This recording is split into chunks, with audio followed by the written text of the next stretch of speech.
Nuances in Corporate Governance.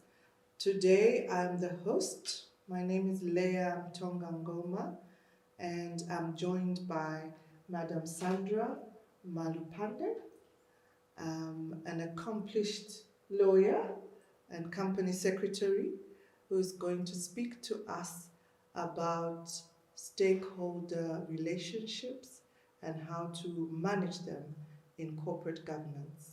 Welcome, Sandra, to this discussion. Thank you very much. I'm happy that you accepted my intimation to join me on this webinar where we share our experiences with colleagues and hope to learn from them as well. So I'm excited to have you on the podcast because I would like to learn from you. So without much ado, please tell us about yourself. Who is Sandra? Thank you, Leah, for inviting me to your podcast. It is an honor to be one of your first interviewees. You are my first. Oh, okay, thank you. So my name is Sandra Malupande. I am a lawyer. I have been a lawyer for the last 20 years. My specialization is in corporate governance. I have been a corporate lawyer for 15 years of the 20 years. I started off my legal career with litigation. I was with a firm. So at that time, I hadn't quite figured out what my niche was. So I did a bit of litigation, civil and criminal. I did not like criminal. So I stuck to civil proceedings and eventually figured out that I preferred corporate law. So I joined in-house counsel, and I have been in-house counsel for the last 15 years. I have a traceable track record showcasing my proficiency in contract drafting, negotiation, risk mitigation, and corporate governance. Thank you. And can you tell us about your qualifications and skills? Okay, so I have a law degree from the University of Zambia, and a master's degree from Stellenbosch University. I did a master's in international trade law. I have a number of certificates through various trainings in leadership as well as corporate governance. I'm actually a certified corporate governance trainer. Good. Thank you very much. And can you tell us something about yourself that we would know only if you told us? I love to shop. Well, that's easy. You look like you like to shop. It is retail therapy for me. When I am Okay. stressed, I would definitely go out and buy a pair of shoes. Oh, Yes. okay. So that's something about Sandra that we would only know if we asked her or she volunteered to tell us about what else about her. So you're a shopaholic. I'm a shopaholic, unfortunately. Okay, you shop until you drop. Until I don't have energy to do any more shopping. I thought you'd say you shop until the money finishes. So you're one of the lucky ones. You just get tired. I get tired. Okay. So regarding the topic for today, I'd like you just to share your views on stakeholder management. First of all, who are stakeholders to a corporate entity, and how would you discuss or describe stakeholder management? Okay, so stakeholders are individuals or groups of people who have interactions or engagements with companies. These people have a vested interest in the company. They would like to know as frequently as possible what the operations of the company are like and how the company is performing, especially financially. So stakeholders are there are a wide range of stakeholders. So for starters, we have the shareholders, the owners of the company. So obviously, when you own a company, you want to know how it's doing, how it's performing, whether the money you've put into the company is going to yield any benefits. So that's one set of stakeholders. Then there's the board that is appointed by the shareholders to manage the company, or is it to administer, give strategic direction for the company. Then there is management that helps the board implement the decisions that they have made. So the management does the day-to-day running of the business. Then we have the employers, the ones who put in their skills, their knowledge to ensure that the company is running efficiently. Then, of course, when a company is in existence, it has people who provide services to it, the people who provide the technology. So there's the suppliers, the contractors, and then the community at large. So those are the various stakeholders. So stakeholder management, per se, as we are discussing today, is mostly for starters, you would have to identify who your stakeholders are as a company for you to be able to manage them well. So you say, for instance, a bank. Our number one stakeholder, other than the shareholders, is the regulator, Bank of Zambia in this case. So you identify who your stakeholder is. In this case, it would be Bank of Zambia, one of them, and you identify their needs, what it is that they would expect of you, what you would expect of them, and then you figure out how you relate with them. In this particular field, industry rather, there are certain rules and regulations that you have to adhere to. So it makes managing this particular stakeholder a lot more easier, which also leads me now to compliance with regulations. That is also a way of managing your stakeholders by identifying which rules and regulations you're supposed to be adhering to. For me, particularly in my office as a company secretary, the Banking and Financial Services Act has a schedule which is referred to as the Corporate Governance Directives. So basically, I read through the Corporate Governance Directives. I ensure that the board is doing their part in accordance with the Corporate Governance Directives. Management is also doing what is required of them in accordance with the Corporate Governance Directives. And in that way, I will easily manage the regulator, because then I'll be doing what is expected of me as the company secretary of the bank. And then in terms of our shareholders, you agree with them certain expectations that they would require management and the board to do. So say, for instance, you have shareholders who want to know on a regular how the business is doing. You agree with them certain frameworks where you say, okay, so for instance, we will require you to give us a report on the returns on their investment on a monthly basis or on a quarterly basis. And if you are ensuring that the communication is flowing with the regulator as per agreement, whether you're supposed to submit your reports on a monthly basis or on a quarterly basis, then that way you're managing a regulator. Maybe let me speak about how my relation with the shareholder is. So I'm required to produce a report on a quarterly basis to submit to the shareholder.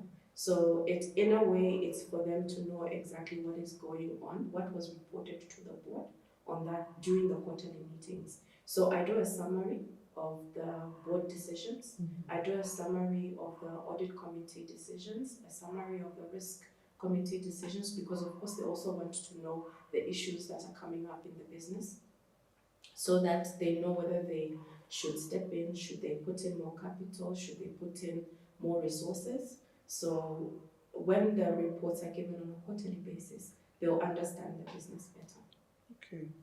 So from your explanation in relation to who stakeholders are in a company or an organization, I picked that there's two categories of stakeholders. You have your internal stakeholders and you have your external stakeholders. And you've spoken about how you manage your internal stakeholders.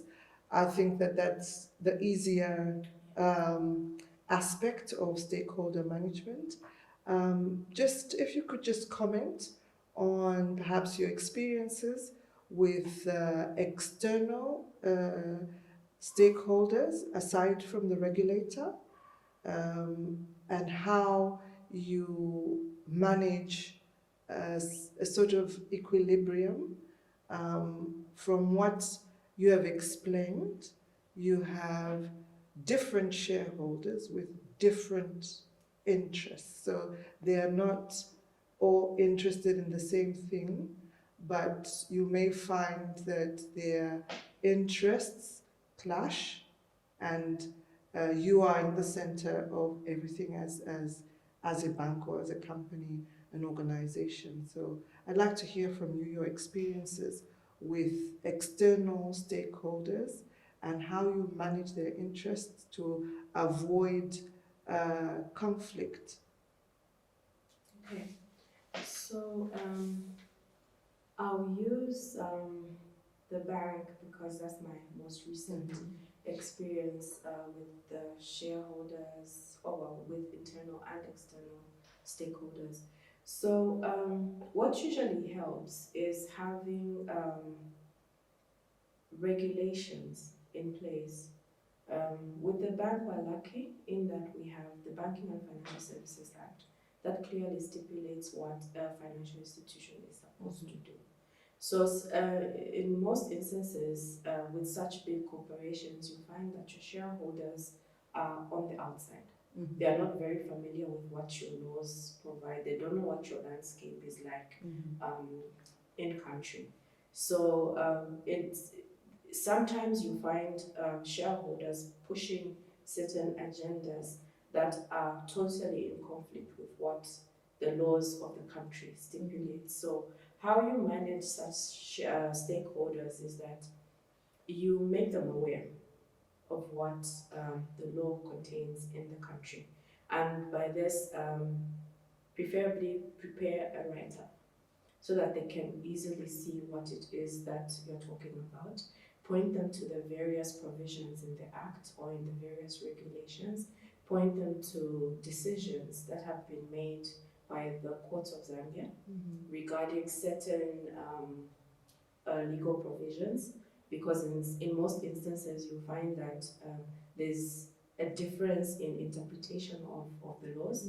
So people do take certain provisions to court for interpretation, or in some instances a person may have sued the corporation relating to a particular law, say for instance the Employment Code Act, and maybe the shareholder is insisting that this particular person be fired, and you as an internal lawyer knows that you can't just fire a person without giving specific reasons. So you highlight the different provisions in the law and just make them aware of what the law says in the land. And I find that when you give them enough information, give them what the laws provide, everybody wants to respect the laws. They know that if they're flouting the laws, their license will be revoked. So they will adhere to whatever it is that you're saying to them, as long as you have provided them with sufficient information such that there is this, you build this trust, you make them understand that this is what the law says, so we can't go against the law. And that way you manage that stakeholder relationship. In the reverse as well, when you're talking about external stakeholders, say for instance, the regulator in this case, even they need information. So what I've noticed is that if you are not telling them what is going on in the company, they start to make their own assertions of what is happening. But if you explain to them, say for instance, for one of our shareholders, somewhere along the way, they stopped being listed on the London Stock Exchange. And if we had not made the regulator aware of that change with the shareholders, they would have had certain expectations of the shareholder, but because we kept them regularly informed, told them what is happening with the shareholder, what is happening with the company, That way, even the regulator knows how to deal with our shareholder, because remember, we are in the middle. So we are the ones who are communicating between the shareholder and the regulator. The shareholders rarely communicate directly with the regulator. So in some instances, we find ourselves as the middleman in between different stakeholders, and you have to manage that one way or the other. I like what you say about communication.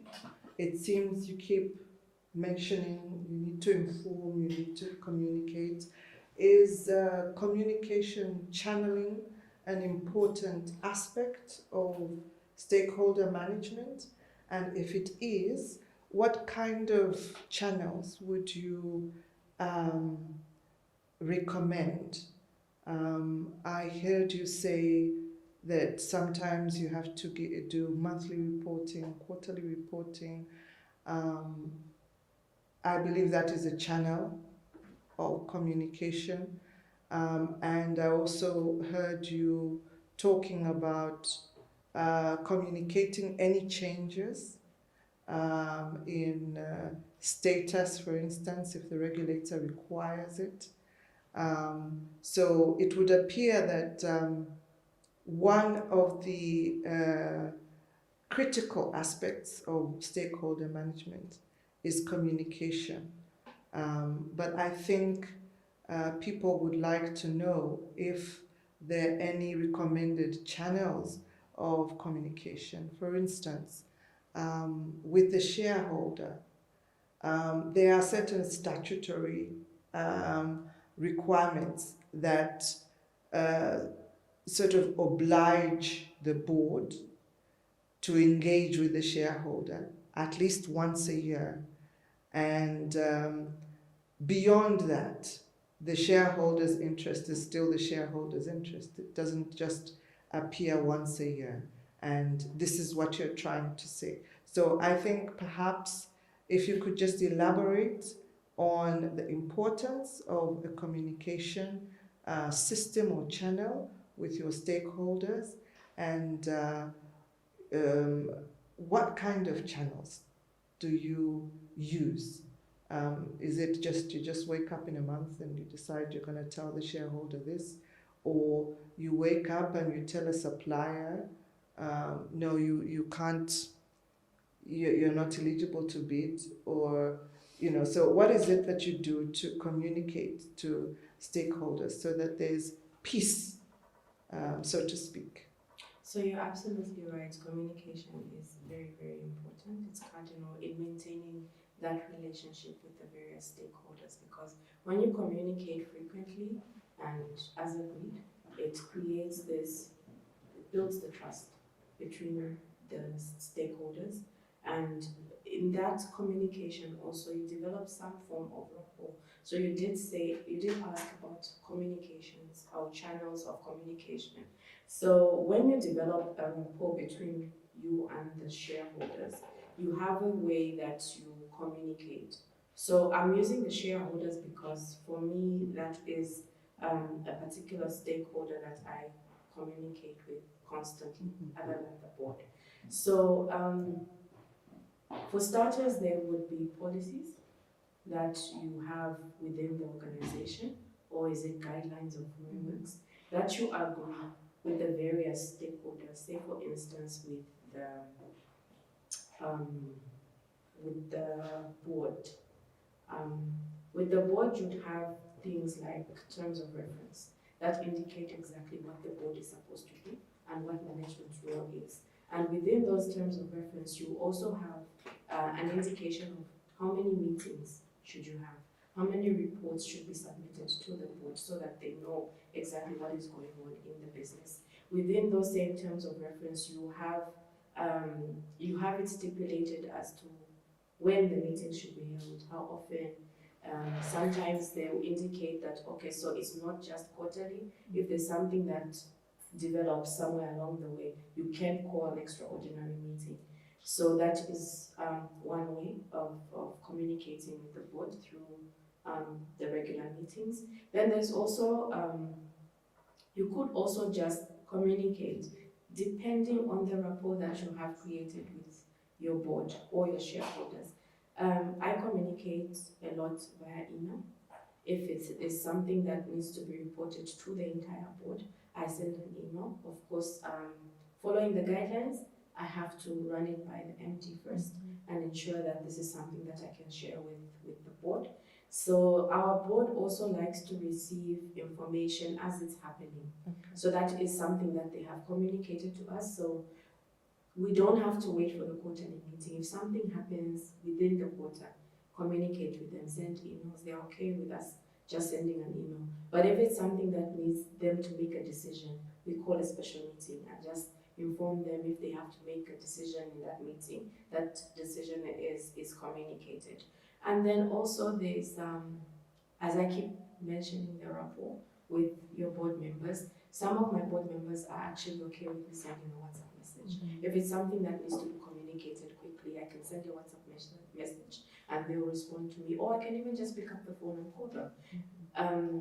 I call my chairman as and when I feel like I need to send a message to him. I just pick up the phone and pass on the message to him. If he wants us to call for a meeting, he'll let me know over phone and just say, okay, call for a meeting. Let's sit down and discuss this with the entire board. Same goes for the shareholders. You agree with them. What is it that they want from management? Like I had said, I send quarterly reports. That is a requirement that they've communicated to me. It's not anywhere in writing, come to think of it, but it is something that in communication between me and the group company secretary, we agreed that after our quarterly board meetings, I will send a summary of the board meetings to her, and then she will channel it to the right shareholders. So those are the channels of communication we use. Speaking to external stakeholders, it's basically the same. So by formal correspondence letter, because I think for them it's a little bit formal still. But I think depending on what kind of relationship you have with your regulator as well, you can pick up the phone and just explain to them, listen, this has happened, but we will follow it up with something formally in writing. Or you can send an email and just say, okay, this and this has happened, but we will send a formal letter for your records. Okay, so now to some stickier stuff in terms of the interests that various stakeholders have. I have an interest, I have a stake, but you have also spoken about certain frameworks. You have policies, you've got guidelines. And I'd like you to just comment on the risk of interference by a stakeholder because you have a system of governance. You've spoken about shareholders, spoken about the board and management, the rest of the employees. So all of these structures have roles.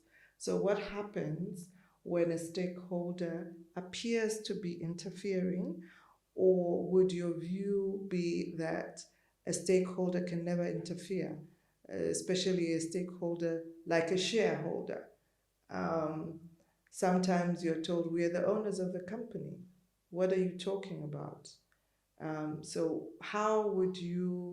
what would your comment be in relation to the risk of interference? But also, since we're talking about management, how would you manage such a situation? Okay. So interference actually does happen, and this happens in most instances where the stakeholders cross a certain line, where it stops being constructive contribution and starts being sort of undue influence, where they are trying to force their hand, trying to get into the day-to-day running of the business.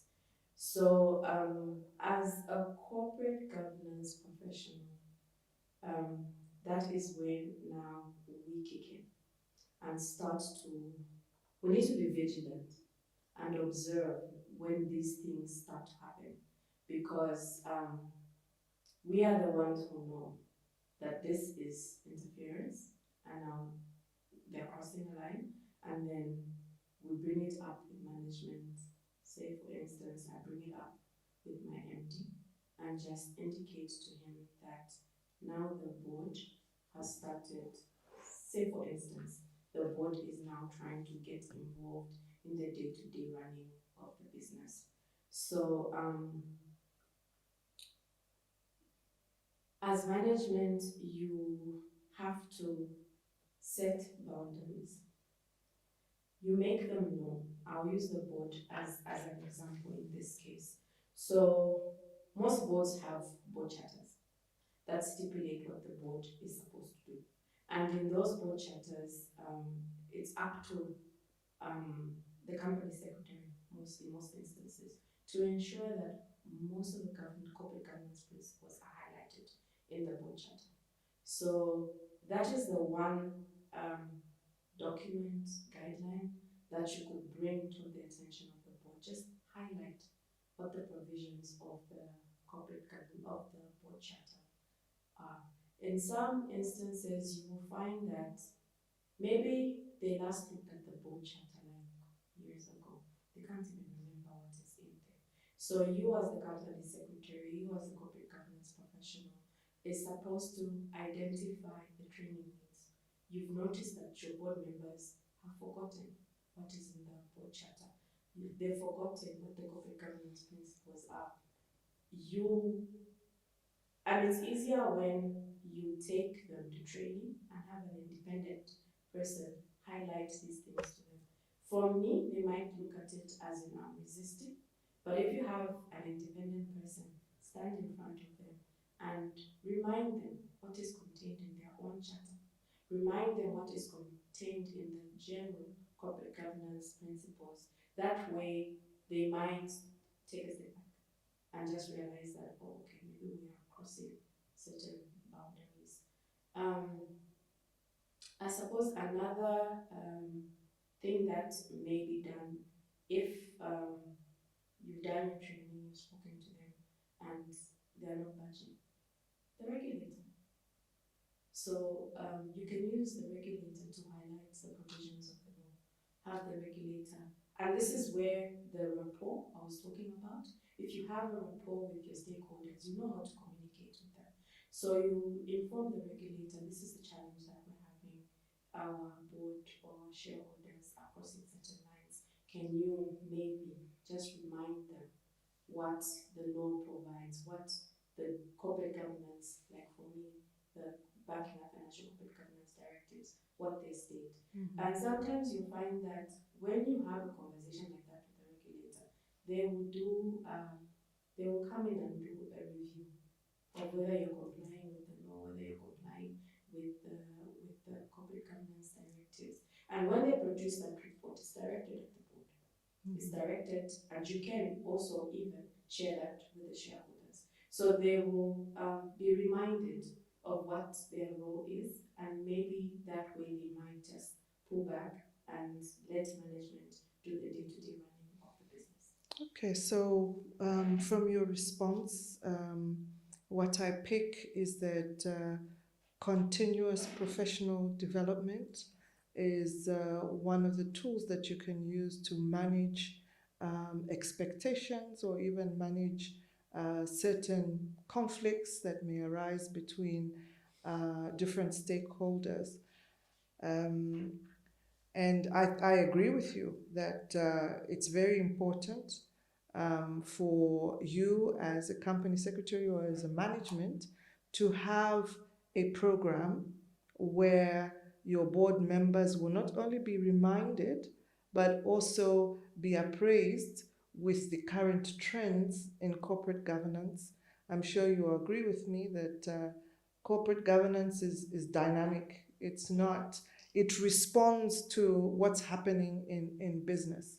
And as such, if business is dynamic, then the corporate governance should also be dynamic.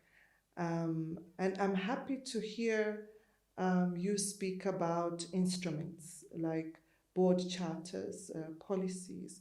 Do you think that if an organization has all the necessary instruments.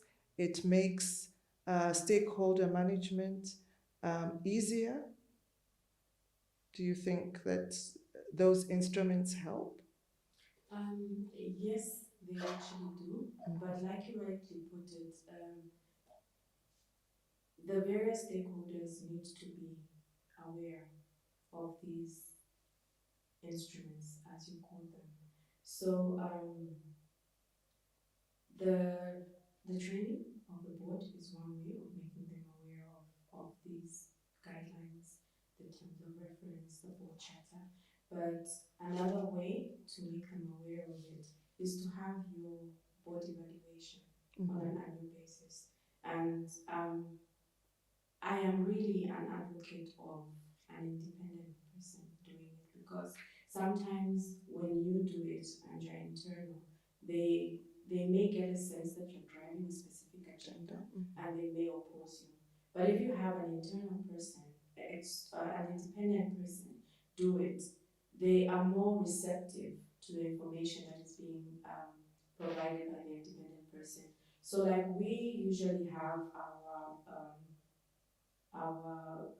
board evaluation done by an independent person. So they come in, they look at our policies, they look at our terms of reference, the board charter, they'll look at the acts, the regulations that apply to the bank, and then they will see whether the board is actually doing what they're supposed to be doing in accordance with all these documents that I've listed. And then once they look at those, they have questionnaires that they send to the board members, and they answer them confidentially. Even I don't have a look at their responses. The responses go directly to the independent consultant. And then once the consultant has had their responses, has looked at all the regulations, they now do the assessment and point out the things that the board is doing well, the things that the board needs to work on, and the things that the board should change. So with those recommendations, if say for instance the board is not doing what they're supposed to be doing, or they're interfering with the day-to-day running of the business, that will be pointed out in the report. And this report we actually share with the regulator as well. So once the board knows that this, oh yeah, by the way, it is actually a requirement. We have to do our annual evaluation without fail every year. So once that report comes out, the board will be alert, and they will also know that, okay, so we cannot cross certain boundaries, or we are doing what we're supposed to be doing, or this is an area that we need to improve on, or these are the recommendations that are coming. As you said, corporate governance is dynamic.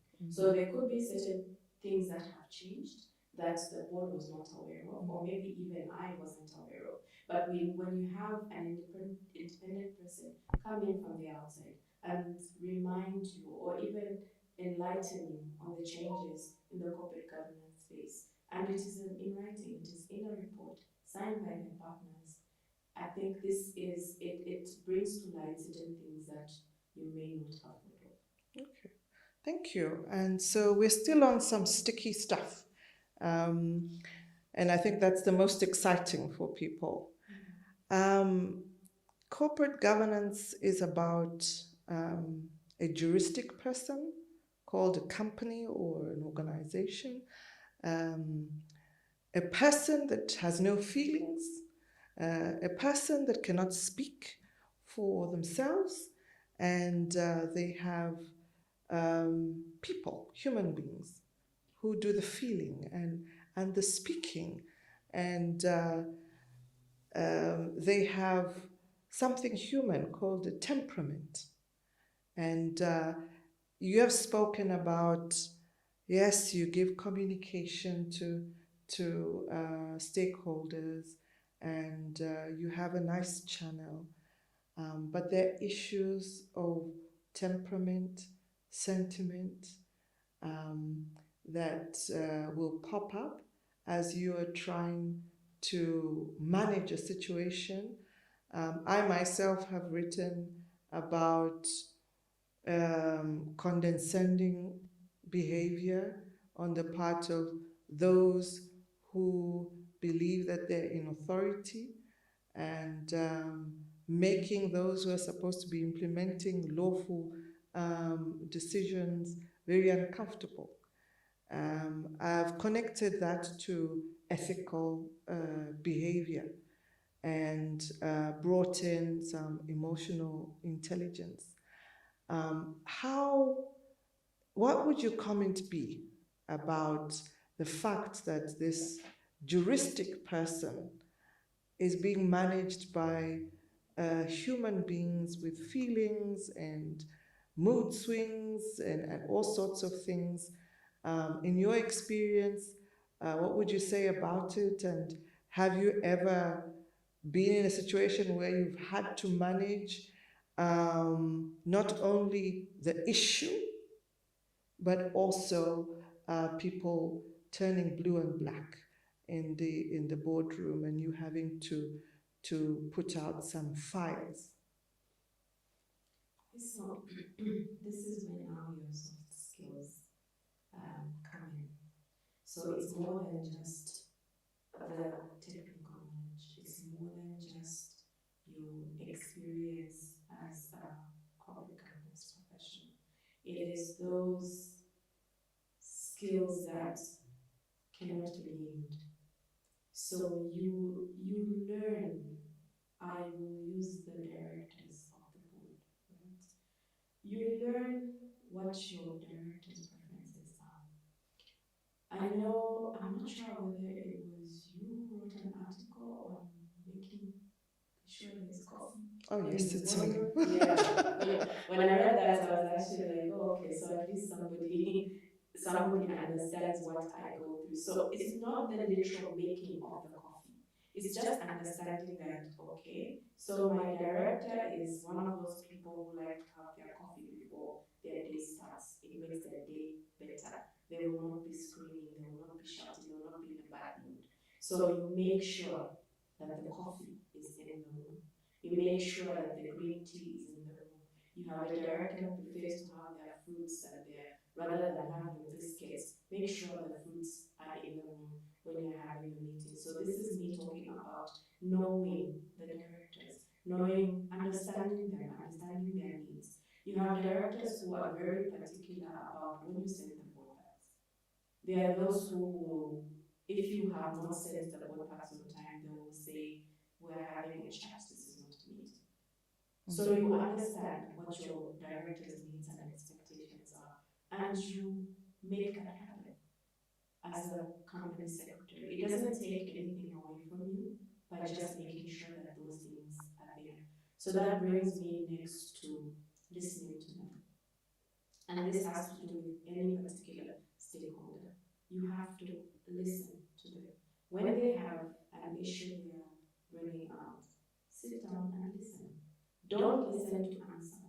Don't listen to defend, but actually hear them out and understand what their issue is. What is it that they're complaining about? What is it that they're trying to tell you? Once you listen, find a way of quickly resolving what their issue is.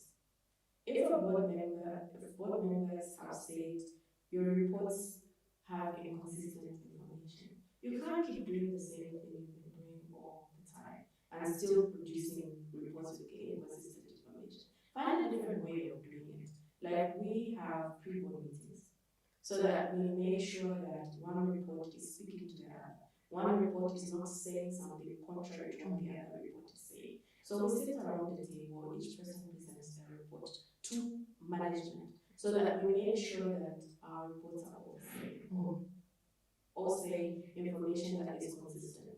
So that is in resolving what the issues are that are being presented by the stakeholders.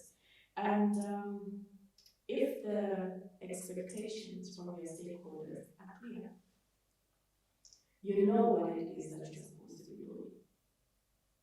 You will not send out information that they distinctly say to you, do not send out without sending to the board first for the board to look at. So say for instance, for companies that are listed, we are required to, oh, now I'm speaking as if I still work at listed company, having worked for a listed company. there are certain requirements under the LUCID rules. You're supposed to inform the public, and this is through LUCID. Before you submit the documentation, you can't sit in your office alone and draft what needs to be drafted because you know what is going on and you send it out to this. You have to send it to senior management, make sure that the board has had a look at it and they're okay, because when you're sending it out, it's by order of the board. So you can't send it out without the board having actually had a look at it. And that is where the board has set their expectations and they're very clear. So you adhere to whatever the expectations are, and that way you are managing your stakeholders. And managing temperament. Yeah. So, in your view, do you think there are best practice or standards, internationally acceptable standards of stakeholder management? Yes, they are actually. There are quite a few guidelines, standards that are being used across different industries. And these are helping the various corporate governance professionals to manage their relationships with their stakeholders. There are quite a lot actually, but I will just refer to one, which is the UK Corporate Governance Code. That it stipulates quite a number of things that help you see how best you can deal with your stakeholders. And I think that's maybe where I got the communication a lot, because when you're communicating, you're letting your stakeholders know. They stop being suspicious about you. They understand that the information is flowing, it's consistent, it's regular, and they know exactly what is going on with the entity that they have a vested interest in. Great. In closing, I'd like you just to, first of all, give us 2 or 3 takeaways from your experience as a corporate governance practitioner with stakeholder management, and what you'd like to tell the fraternity out there. What would your word be to them in relation to the topic that we've been discussing? Okay, so my one word would be patience. Mm-hmm. You need to be very patient when you're dealing with various stakeholders. There was one shareholder I had when I was with one of these listed companies. He was a minority shareholder, but he was the loudest. He used to come from Mongo, and every time he came for an AGM, he would demand that we give him transport, we provide accommodation for him because he's coming to an annual meeting. But I would always have to dig into that deep place to find the patience to deal with him. So I would sit there and listen to him, and we would have this conversation every year. Every year he would come for the AGM from Mongo with his plastic bag, and I would always have to tell him, I am supposed to treat all shareholders the same. So it doesn't matter that you are coming from Mongo. There are other people coming from the corporate world as well, but I am not providing transport for them. I'm not providing accommodation for them. So I cannot do that for you. And somehow he would understand. I suppose it's because I was being patient. I'm not sure. But somehow I have learned that in dealing with various stakeholders, even like I mentioned with the board, dealing with the different temperaments, the different personalities on the board, you just require a lot of patience. And this is something that for me doesn't come naturally. You're not a patient person? No. Oh, wow, that's difficult to believe. You're so cool. You're not like me, loud and everything. I am as cool as a cucumber on the outside. I'm Outside. actually like a duck. You know how when a Oh, duck with is the, you know, under the water there, paddling like crazy. but my exterior is calm. But I am actually not naturally patient. I have to dig deep to be very patient with people. As a result, actually, after most big meetings, I'm totally exhausted because it is not coming from a natural place. But I do it with ease and with style and do it the best way I can. Good. It's a good attribute, by the way. It's a good attribute. So tell the public what you would like to say to them in closing. Talk to the fraternity, people who are interested in corporate governance and stakeholder management. Okay, so it's about reading a lot about what changes are happening in the corporate governance space, um, and taking an interest in it.